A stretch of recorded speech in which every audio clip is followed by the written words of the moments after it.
हम नीतीश जी से पैर पकड़ते हैं, हाथ जोड़ते हैं, बच्चों की बात मान लीजिए। ये लोग हजारों करोड़ रुपया खा चुके हैं और जो लोग इन्वॉल्व है, चाहे कोचिंग माफिया हो, बीपीएससी हो, सिस्टम हो, यदि बात नहीं मानिएगा तो हमको भूख हड़ताल या हम मरने की तैयारी करनी पड़ेगी।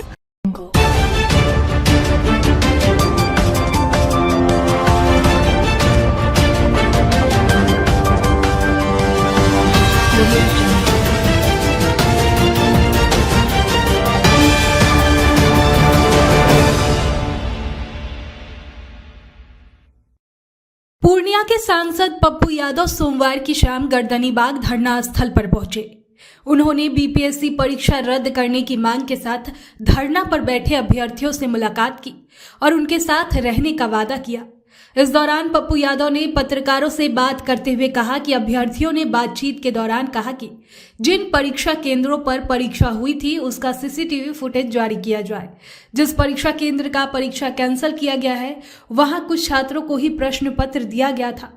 खगड़िया में अधिकारियों के बेटे को मुर्गा चावल खिलाकर परीक्षा ली गई तो गया में लाउड स्पीकर से प्रश्नों का उत्तर अभ्यर्थियों को बताया गया था। ये वही प्रश्न है जो किसी कोचिंग के द्वारा सलाह दी गई, वही प्रश्न परीक्षा में लाए गए। पप्पू यादव ने कहा कि बीपीएससी परीक्षा लेता है लेकिन बीपीएससी को व्यवस्थाएं तो सरकार देती है।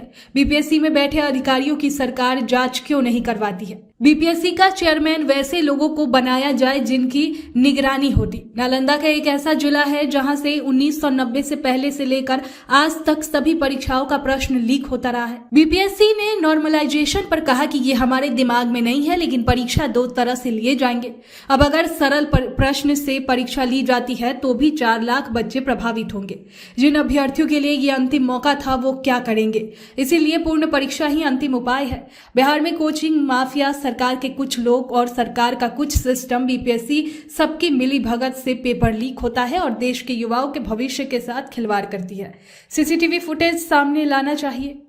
अगर 12,000 अभ्यर्थियों की परीक्षा रद्द की गई तो सभी बच्चों की परीक्षा रद्द होनी चाहिए। सभी की परीक्षा नए प्रश्न के साथ होनी चाहिए और अगर ऐसा नहीं होता है तो हमारे जैसे लोगों के सामने मरने के अलावा और कोई चारा नहीं है। सरकार अगर जल्द निर्णय नहीं लेती है तो हम बीपीएससी के सामने भूख हड़ताल पर बैठेंगे। हमारे बच्चे 7 बच्चे भूख हड़ताल पर है, लगातार अनशन पर है, सत्याग्रह पर है और 2 बच्चे आज हमारे यहाँ से जा चुके हैं जिनका हालात अच्छा नहीं है और वो पीएमसीएच में है। ये बच्चे भी इसी बिहार के बच्चे हैं, पॉलिटिकल बच्चा है। हम जब सोशल मीडिया खोलते हैं तो आप लोग उसमें सबसे पहले लिखते हैं डिमोसाइड, आप लोग लिखते हैं डिमोसाइड, का मुद्दा आप लिखते हैं। सबसे पहला मैं आपको वही देखता हूँ। दूसरा मुद्दा लिखते हैं एग्जामिनेशन, री एग्जामिनेशन, और इसी एग्जामिनेशन का मात्र जिक्र है और पेपर का जितना रिकॉर्ड होता है उस पर आप फिर दोबारा चर्चा नहीं करते। लेकिन अभी जो बात सामने आई है या जितना मैं जानता हूँ, जो पेपर दिया गया, जो क्वेश्चन किया गया, ये इतना सरल क्वेश्चन जो दिया गया, जिस लोग कहाँ से किस परिस्थितियों में दिया गया।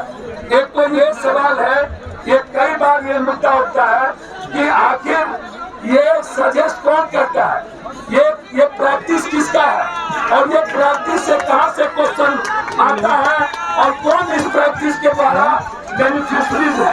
अब इस पर तो बात होती नहीं है, इस पर बेनिफिशरीज कौन है, इसका प्रैक्टिस था, कौन प्रैक्टिस है। दूसरा मुद्दा ये है कि आप नॉर्मलाइजेशन की बात करते हैं। नॉर्मलाइजेशन में सरकार ने कह दी कि नॉर्मलाइजेशन का कोई बात नहीं है। जब कोई बात नहीं थी तो फिर जब एग्जामिनेशन कंडक्ट हुआ तो हम ये सरकार से जानना चाहेंगे कि एग्जामिनेशन कंडक्ट के बाद 2 तरह के क्वेश्चन कहाँ से आए और वो 2 तरह के क्वेश्चन। भैया सवाल उठता है कि सरकार इतनी गूंगी बहरी क्यों हो गई है? सिस्टम को कंडक्ट कौन कर रहा है? 1000 करोड़ का घोटाला है। पदाधिकारी के बच्चे सर्किट हाउस में मुर्गा खा करके बिना एग्जाम के पास करेंगे। लाउड स्पीकर से हो रहा है।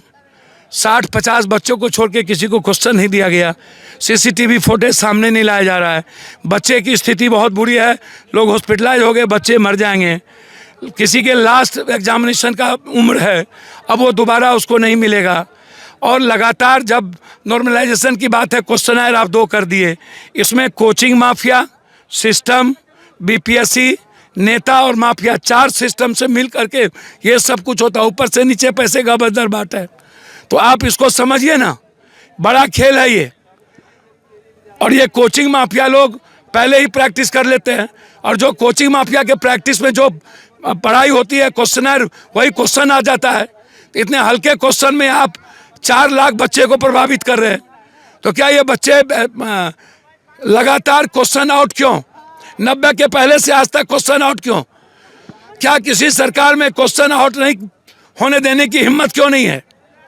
और एक ही जिला नालंदा इसके जनक क्यों हैं? इंक्वायरी क्यों नहीं होती? सबकी संपत्ति जांच क्यों नहीं होती? ये हम जानना चाहते हैं। हमको आप ये बताइए। तो इसीलिए पूरा एग्जामिनेशन कैंसिल हो, बच्चों की बात माना जाए जैसे मध्य प्रदेश में मानी गई है। हम नीतीश जी से पैर पकड़ते हैं, हाथ जोड़ते हैं, बच्चों की बात मान लीजिए। नीतीश जी, ये लोग हजारों करोड़ रुपया खा चुके हैं, आप बच्चों की बात मान लीजिए। और जो लोग इन्वॉल्व है, चाहे कोचिंग माफिया हो, बीपीएससी हो, सिस्टम हो, सबकी इंक्वायरी हाईकोर्ट के बेंच से करिए।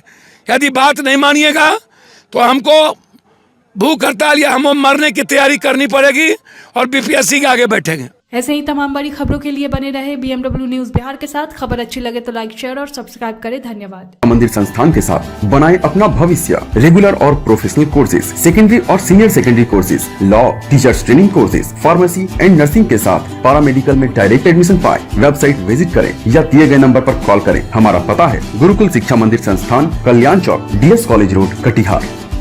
हमारा वीडियो अगर आपको अच्छा लगा हो तो आप हमारे वीडियो को लाइक करें, शेयर करें और हमारे चैनल को सब्सक्राइब जरूर करें।